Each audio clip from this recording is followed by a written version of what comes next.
What's going on, ladies and gentlemen? Welcome back to the channel. My name is Big Fry, and BenQ reached out about a month ago and sent me their new 27-inch 144Hz gaming monitor. This is the EX2780Q.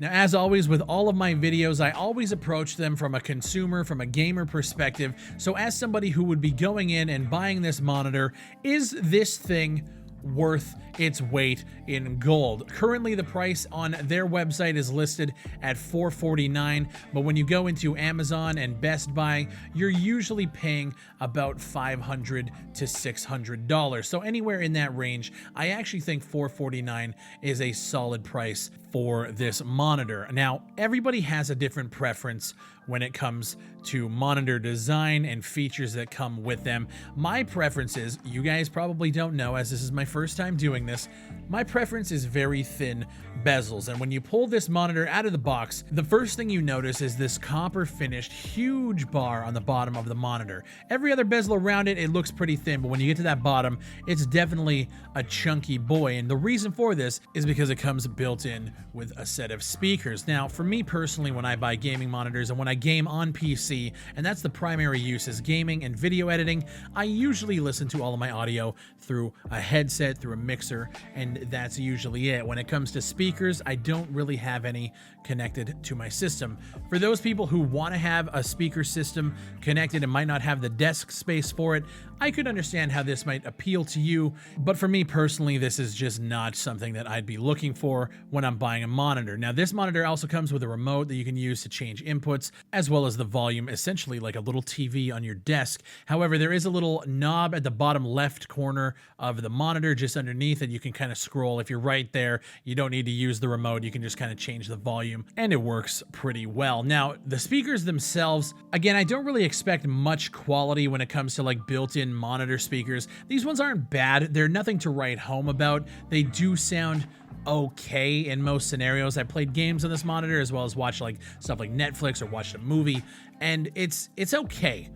I don't know if I would have traded the thin bezel design for the in-house speakers, especially when we're talking, $500, $600. It kind of just gets an from me. Now, this is a FreeSync monitor, and I do have to say, the color depth of this picture is incredible. I think the monitor itself, for what it does, is great. And a big part of that is because of the HDRI technology that BenQ is now putting into their monitors. What is HDRI? BenQ describes this as an intelligent adaptive technology that gives your monitor HDR superpowers, in which this AI basically reacts peak brightness and contrast adjustments that take place automatically. And the way it does this is there is a little sensor along the bottom of the monitor, which basically kind of reacts to changes in light. So if you happen to be sitting next to a window and as day turns to night, it's going to adjust automatically the picture to give you the absolute best quality. And all of that fancy talk out of the side, like, it looks good.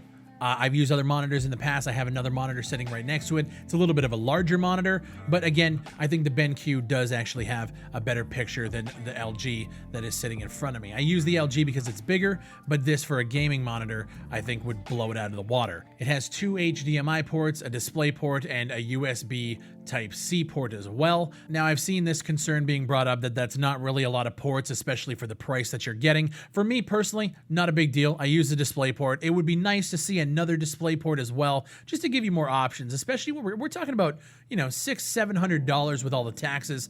That's a pretty expensive monitor, especially for a 27-inch. I've seen larger monitors, maybe not as many features with the speakers, but I've also seen them have adjustable stands, which is another problem that this monitor has, is the fact that the stand, even though it looks crisp, it looks clean. If you are one of those people who do use stands, you can't adjust the height of this one. You can adjust the tilt just a little bit, but there's really not a lot of customization there, and it just kind of feels like a missed opportunity. I myself am going to be getting an arm mount here soon for all of my monitors to just kind of clear up some of that desk space. Now, in terms of diving into the spec, I'm not going to go through all of the different specs. You guys can literally go to the link down below if you want to read about native contrast and viewing angle, the response time, 5 millisecond gray to gray, resolution 25 2560 by 1440. It has 10-bit color, dynamic contrast ratio of 20 million to 1, PPI is 109. Again, you can go through all of those things. At the end of the day, this is definitely one of the better monitors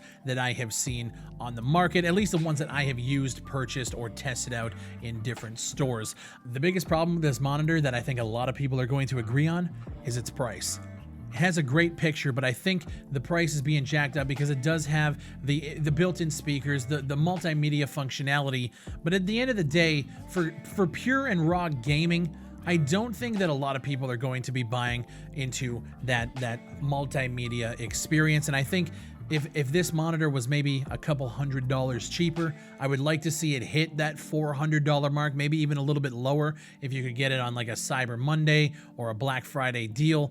It is a great picture monitor for gaming. But just breaking down the raw deal, a 27-inch monitor, even though it looks really good, and again, for me personally, it's one of the best pictures that I have seen in any of my monitors, I don't know if I would pay the $600 to pick this up if I saw it in a store, if I saw it on a shelf, or if I had to order it online. And that's just kind of where I'm at with it, guys. I don't believe in doing 12 to 15 minute reviews on tech. You guys want to know exactly how I feel and exactly what the cost is, what this thing offers that other things don't. And when it comes to tech reviews, I just want to give you guys my true and honest opinion. I took some time with this one. I think they wanted the video a little bit quicker than I did, but I wanted to really make sure that I spent a lot of time with it, tested it, and gave you guys my honest feedback. Personally, if this thing was $400, I would be over the moon. I would be super happy about it, and I would probably pick it up. Ever since I got into PC gaming a long time ago, I've always heard that BenQ monitors were the best gaming monitors on the market. So when they reached out and they were like, yo, we want to send you this, we want you to review it, be honest, and let your people know that this thing exists, I was definitely excited. That being said, this monitor is not my style, and because of the features that they have added that I don't see myself personally using, I don't think it's worth the extra dollars tacked on. My name is Big Fry. Thank you guys for watching. If you guys do want to check out this monitor, the link to the BenQ website is going to be down below. And a huge thank you to BenQ for sending me this monitor to do a review. This is the first time doing a tech review, and I'm glad it was with them. Thank you guys for watching, and I'll see you on the next one.